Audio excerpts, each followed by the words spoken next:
Hi friends, welcome. I hope you're having a lovely day today. I'm going to try something new today. I've been having this idea formulating and baking in my mind to do a bit of an artist series type of thing where I find interesting artists people that I probably follow, and I pull them from the depths of the interweb, bring them to you, we look at them together, we discuss their work, and then we talk about what we can learn from them.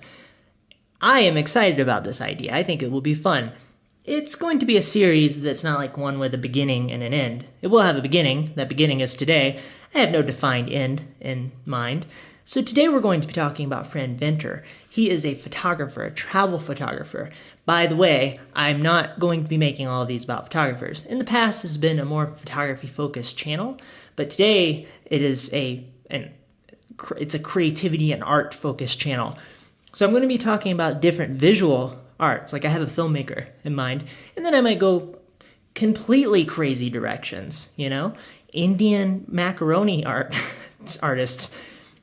So the reason why I'm interested in Fran Venter is because he has an interesting take on travel photography that I think is very similar to that of Dan Tom, who I've spoken about on this channel before, and I'll probably do another one of these videos about him because his work is just that good.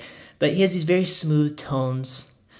He takes his photos in beautiful light, and as I try to define him, I feel like it's going to be far too vague until we actually look at his work and discuss it.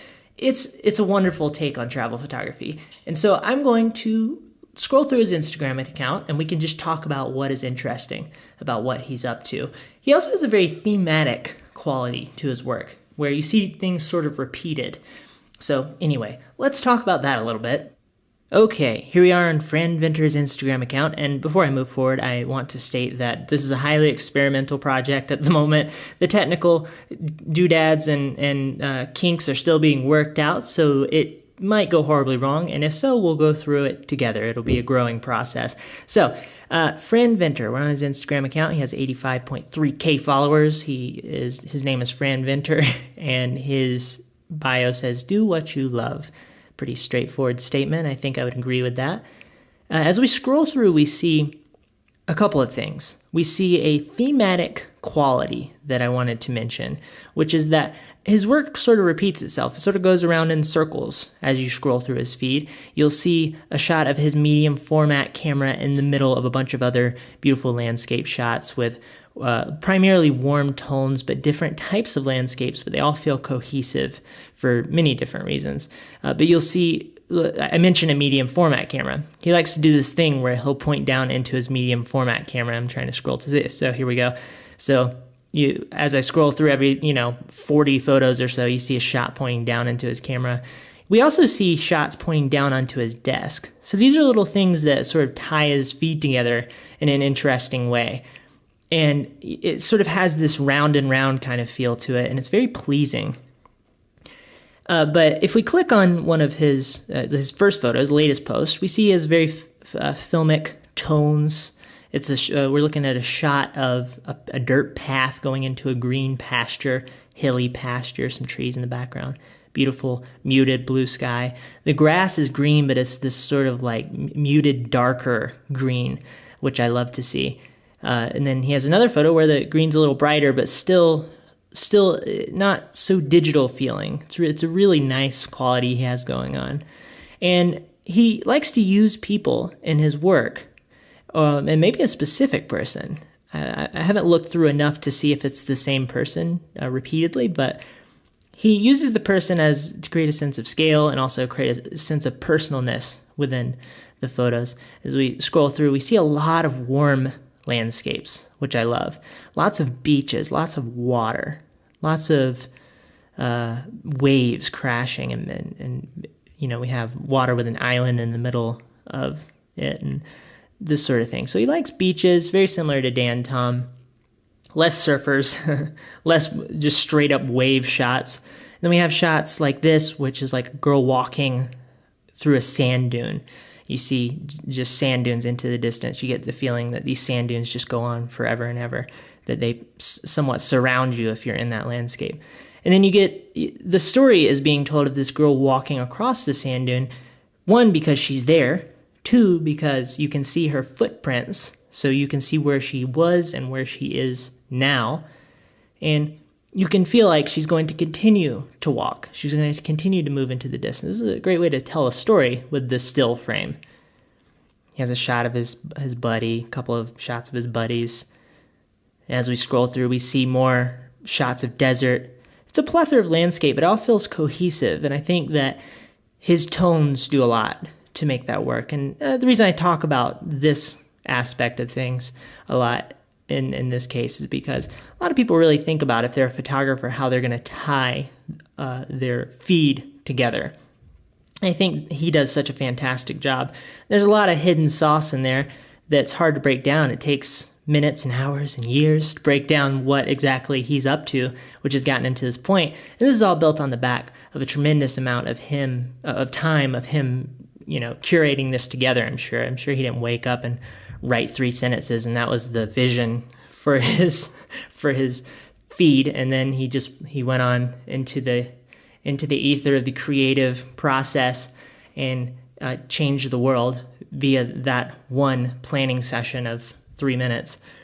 This is something that takes a long time to put together. And all of this is built around him telling his story. This is a funny shot to me. So we're looking at a shot pointing down onto a desk, one of those top-down shots. He's sitting down, I assume it's him, eating, a bagel. He has coffee.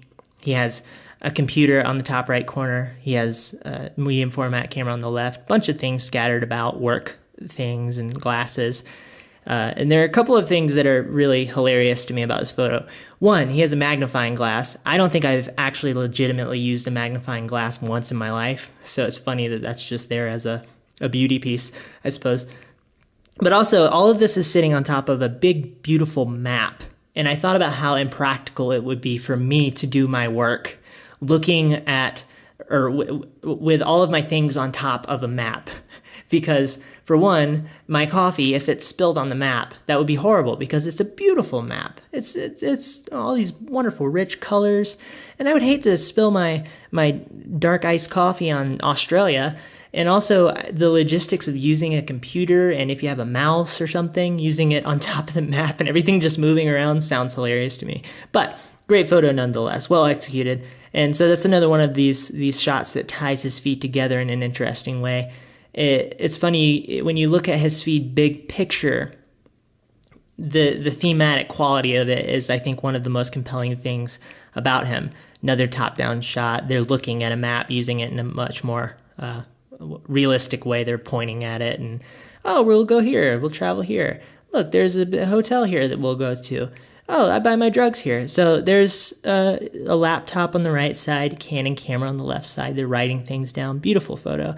And all of this is sort of going towards the end of, at least in my mind, inspiring travel, inspiring a lust for travel. And so you scroll through more, you see more shots of waterfalls. He tends to do this thing where he will cycle between browns and greens and blues and browns and greens and blues. Another shot that he puts in there is a tent shot where, the pointing out with the legs in the foreground, landscape in the background inside of a tent. And you see this a lot, and it can become gimmicky, but in this case, I think it works really well because he has finesse to it because he's very talented, but also it's used as a part of a bigger picture in this case, or at least I'm consuming it that way, and I've naturally been drawn, for whatever reason, to consume his work in that sense. So let's move into one of the shots and look at it a bit more in detail. I think this is an interesting one. So we have a shot of a guy standing in front of a waterfall, a group of small waterfalls in the middle of a very rainforest-esque type of experience. It says Oasis. And the guy's standing there with a hat in the foreground. You have this beautiful contrast of colors with him wearing these dark, cooler tones. And then everything around him is brighter, greener tones. And he's standing there, the waterfall's sort of going into his head, but not in a way that's weird and clashing. And you get the sense that this guy's just enjoying this waterfall. And the scene is as much about the guy having an experience with this waterfall as it is about any of the one elements, right? You don't actually know exactly what the subject is. There are multiple subjects, but they're balanced, they're harmonized in a way that works really well. And so you have all of these little techniques that he's using to tell the story of the environments he's in and the people engaging with the environments, as opposed to it just being about the environment or just being about the people with the environment as a secondary piece, for example. And I think that's really clever. It's really thoughtful. Beautiful, epic feeling shots of a beach. Let's see, where's this at? Is it Cape Town? Yeah, that's why I was thinking South Africa as I was looking at it. You can't mistake a South Africa beach easily. Beautiful cliffs, rolling sort of valley cliffs. Looks like there's a bunch of hanging valleys going into the distance. You have blue sky. And the cliffs, I think, add a lot of interest to the photo because they're not normal cliffs. They're not just straight up cliffs. They're sort of up and down cliffs. They have an up and down motion to them. And me, who has spent a lot of time learning about history and geology, I find this very fascinating. But in the foreground, you see this beautiful blue ocean contrasting against all the greens around it. Very well framed and thought out photo. Beautiful light. I would suppose either morning or evening. And I think that what's interesting about this photo in a lot of ways is how it speaks to a lot of the stuff that it speaks to a dynamic that you see throughout his work, which is this sort of middle range 8x10-esque kind of quality to things. And I think that's the ratio we're looking at here. It looks like he shoots everything at a sort of medium range level, generally speaking. The reason I say generally is because you will do that and then you'll scroll through his feed and you'll realize you haven't done your research and he's actually shooting a lot of things with a fisheye or with like an 85 millimeter. I don't know exactly what his focal length is here.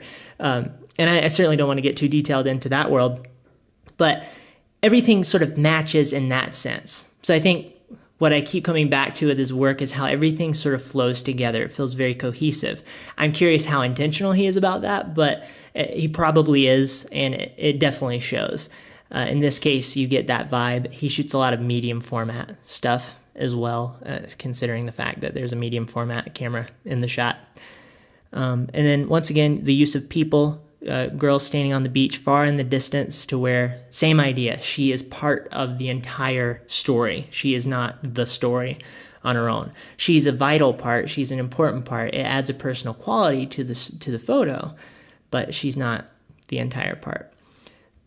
So I think we've covered his feed in a pretty detailed manner. We can always go deeper, obviously, but I feel good about sort of what we've been looking at and what we've been discussing regarding his feed. Really high up shot of a canyon, this beautiful river kind of bending around this beautiful, crazy canyon with lush grass everywhere. I mean, I live in Utah, so I see a lot of canyons that have no grass on them. They're eroded and beige.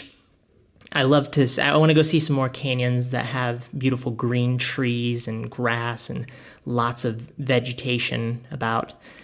He takes an interesting approach to this photo. Also, another thing you see in his photos, which you see in Dan Tom's work as well, is a very atmospheric quality to it.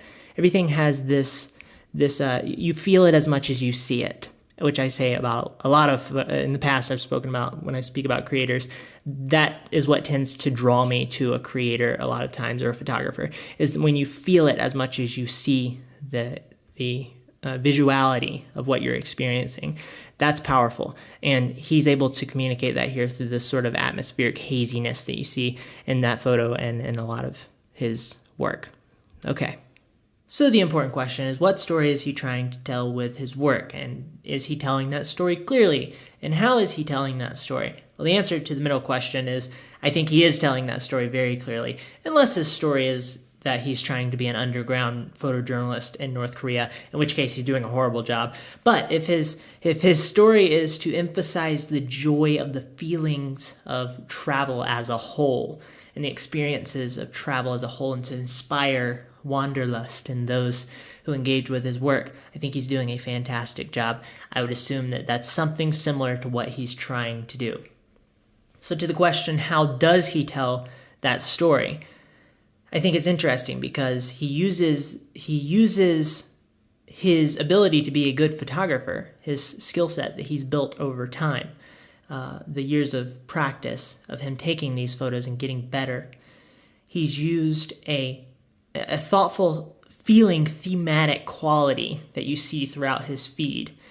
And it seems like he's in touch with these concepts that are part of traveling, these experiences in traveling that accentuate that joy, whether that's sitting down, looking at a map on a wooden table, or taking a photo of his friend experiencing a waterfall for the first time, or at least creating that feeling, right?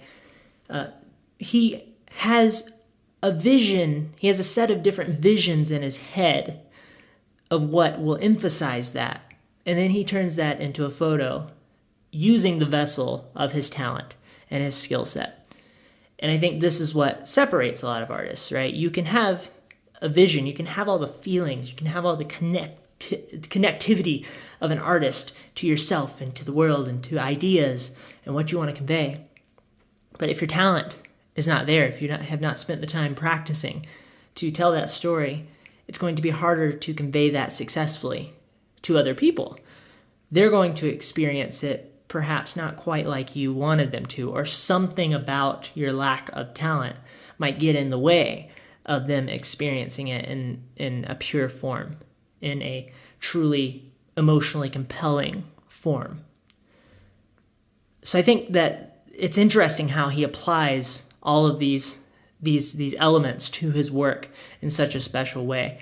I also think that his tones are an expression of what he probably feels when he's there, when he's experiencing the scene, his color tones, and the way he shoots light and works with light, and the way the atmospheric quality and the way that everything feels. But all this comes together to help him tell his story, and I think that's fascinating. I think he does a great job.